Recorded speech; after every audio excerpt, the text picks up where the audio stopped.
Es templo y a la vez mausoleo. Esconde en su interior la tumba que es destino final de la ruta peregrinatoria más importante del catolicismo europeo. Y junto a la del apóstol Santiago están reyes, canónigos y nobles. Muchos han sido a lo largo de la historia los interesados en ser enterrados en la Catedral de Santiago. Tantos que hoy en día es prácticamente imposible establecer un número determinado de sepulturas.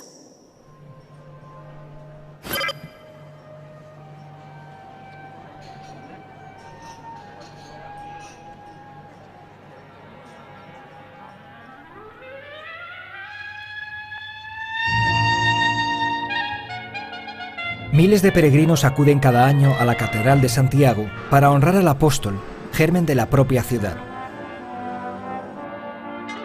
Muchos se han informado previamente sobre la historia del monumento y conocen al dedillo los secretos escondidos en él. Pero una gran mayoría desconoce que este lugar alberga los restos de un número incalculable de personas. Desde reyes a canónigos, pero también nobles especialmente generosos con la basílica, trabajadores de la propia Iglesia y anónimos que duermen el sueño de los justos.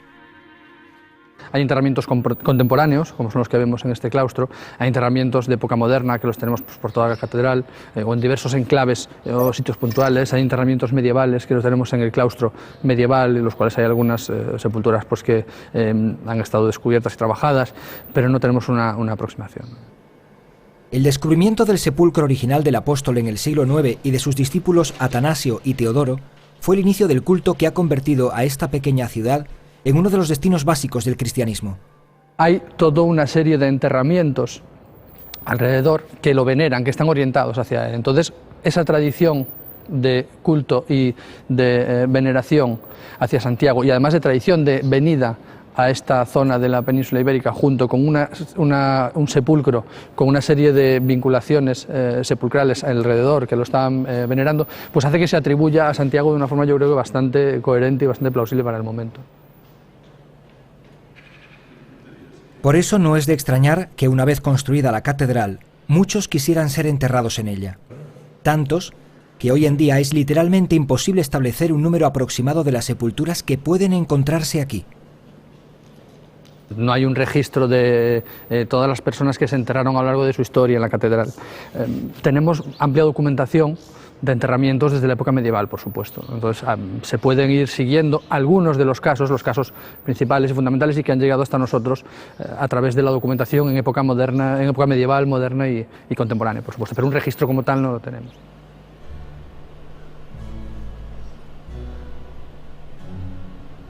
Los reyes tienen su propio panteón, aunque no en su ubicación original. La capilla donde descansan actualmente data de mediados del XVI y un siglo más tarde se talló en los muros un conjunto de arcosolios para emplazar los sepulcros de varios regentes de los siglos XI a XIV.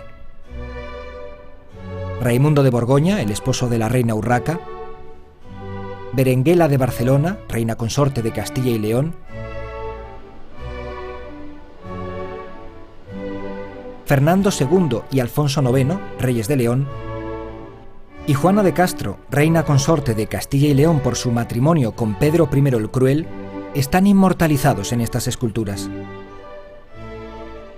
Desde un tiempo se había intentado establecer, o se quería establecer una relación con la casa, con la realeza del Reino de León, ya en época de Gelmírez, y ya además no solamente por diversos cargos, sino bueno, pues una serie de vinculaciones. En ese momento los enterramientos no se produjeron, en el caso de Alfonso VII, así, pero sí posteriormente pues con Fernando II, con Alfonso IX, hubo enterramientos de monarcas en la catedral, monarcas, infantas, Berenguela. La nobleza también se encuentra presente en muchas de las capillas que jalonan este monumento. Sus generosas contribuciones a la Iglesia les aseguraban un lugar junto al apóstol. Una serie de dádivas y una serie de políticas de favorecimiento por parte de la nobleza y sectores nobiliarios pues, le granjean el afecto de la Iglesia y la posibilidad de enterrarse en zona sagrada, como es, más allá del cementerio, como son dentro de los propios templos, ¿no? Y aquí pues, yo destacaría por encima de todos a Pedro Froilaz de Traba, probablemente uno de los personajes más interesantes, más recios de la historia medieval de Galicia y más destacados evidentemente del siglo XII con Gelmírez y Alfonso VII, ¿no? Obispos, arzobispos, cardenales y otros religiosos Se reparten por la multitud de capillas que rodean al altar mayor, aunque también encontramos tumbas ajenas como la del arquitecto Domingo de Andrade. Es en el claustro medieval donde se acumula la mayor parte de fosas.